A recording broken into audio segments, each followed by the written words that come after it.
Oh, well, I think before No Child Left Behind, most teachers that I knew had a vague idea of where their students were as far as reading levels, grade levels, whether they were on benchmark or not, but maybe not really specific information. And after No Child Left Behind, with all of the testing and AYP requirements, we of course have been doing a lot more of assessing, and we know exactly where our kids are. We know exactly where we have to take them, and that is a good thing. It's good to know specifics about our kids' academic performance and to have consistent and understandable ideas of where they need to go. However, the effects of all the testing have caused even more inequities in schools that I have worked in and that my colleagues have worked in. For example, low-performing schools with an abundance of low socioeconomic students who struggle academically, have a lot of, I don't want to say sanctions, but a lot of limits, because they're supposed to be doing, well, we're supposed to all teach the kids, right? We're supposed to get them to where we need them to be.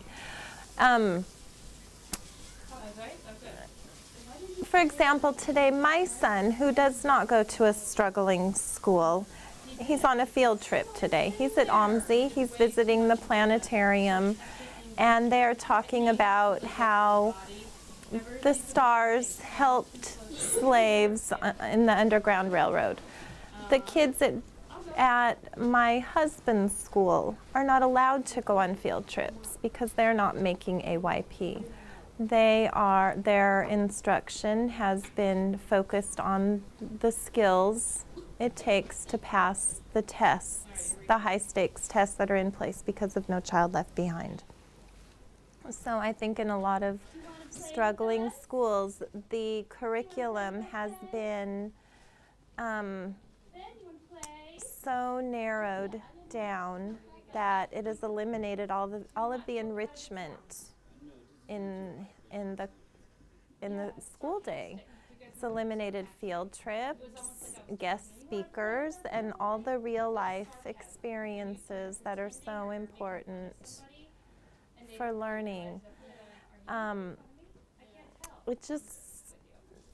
The most important things kids learn in school are not measurable on tests. Comprehension is the most engaging part of reading instruction. It's also the hardest to measure. And so the tests that we give our kids to see where they're reading are the skills that are easily measured. Fluency, accuracy, components of reading that are extremely measurable. So schools are focusing more on those skills, which are really, they don't lead to critical thinking, they don't lead to higher order thinking, and limit us as teachers and limit our students as thinkers. I think now that we all know a lot more about our kids and their reading levels due to testing, maybe test takers or test makers need to listen to teachers and figure out better tests. No Child Left Behind has basically not affected my children's schools at all because they go to schools with high-performing students. The students are high-performing because they come from middle-class families and were ready to learn when they came to school. The schools where I work and where most of my friends who are teachers work are high need schools. Those are the schools that are greatly affected by the testing.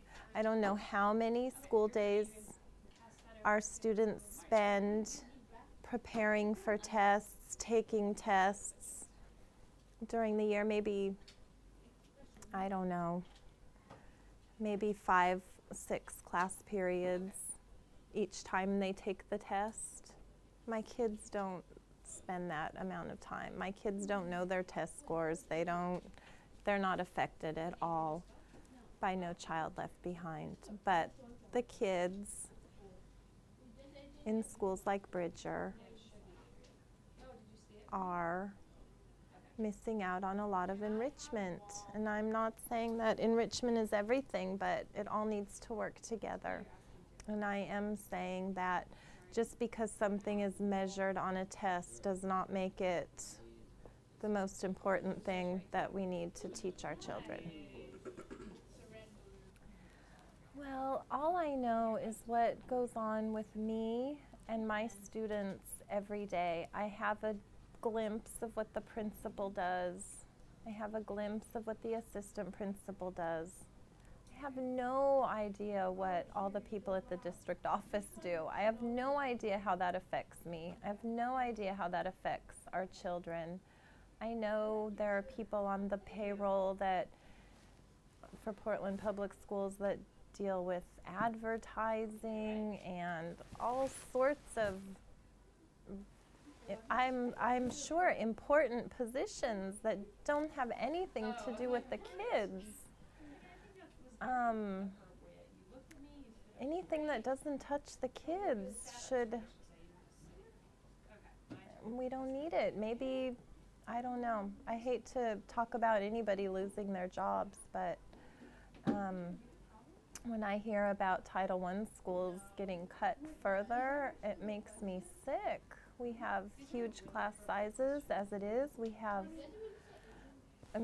classrooms that aren't suitable for teaching sometimes, and we also have a lot of great pluses. We have a position that just looks at data and instruction, and we're just learning how to use data to inform our instruction at this school, and to think that that person could be cut is hard to imagine, because she just started this year.